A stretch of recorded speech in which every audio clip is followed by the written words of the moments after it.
ஓட்டு போட்டுட்டாங்கல்ல, இது வரைக்கும் விஜய் என்ன அந்த 118 அடையிறதுக்கு என்ன வேலை செஞ்சாருங்க?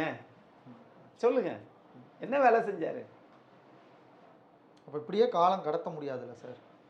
காலம் கடத்துவது யாரு? மக்கள் உங்களுக்கு ஓட்டு போட்டாங்கல்ல, ஆனா உங்ககிட்ட உழைப்பு இருக்கா? உங்ககிட்ட பணிவு இருக்கா? தலைவர்களை போய் பார்க்குறீங்களா? திரு திருமாவளவன் அவர்களை போய் அவருடைய அலுவலகத்தில் போய் பார்க்கறதால என்ன உங்களுக்கு சிக்கல் இருக்குன்னு நான் கேட்கிறேன்.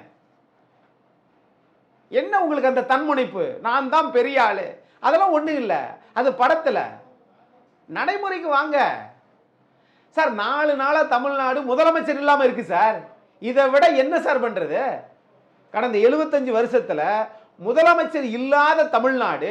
ஒருவேளை தாவேகா முதலமைச்சர் பதவியே நாளைக்கு பதவியேற்க போறாங்க அப்படின்னு தெரிஞ்ச பிறகு திமுகவின் தலைவர் ராஜினாமா செஞ்சிருந்தா இந்த வார்த்தையை நான் சொல்ல மாட்டேன்.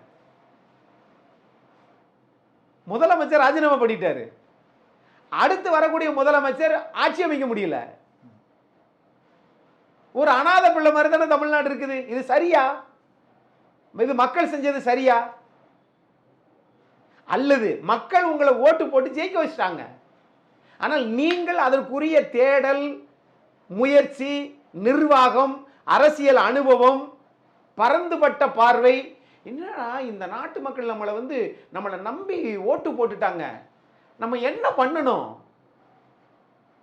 சார்? ஒரு நிமிடம் கூட ஒரு நாட்டில் முதலமைச்சர் இல்லாத நாடு இருக்கக்கூடாது சார். ஆனால் இங்க இருக்கு சார்.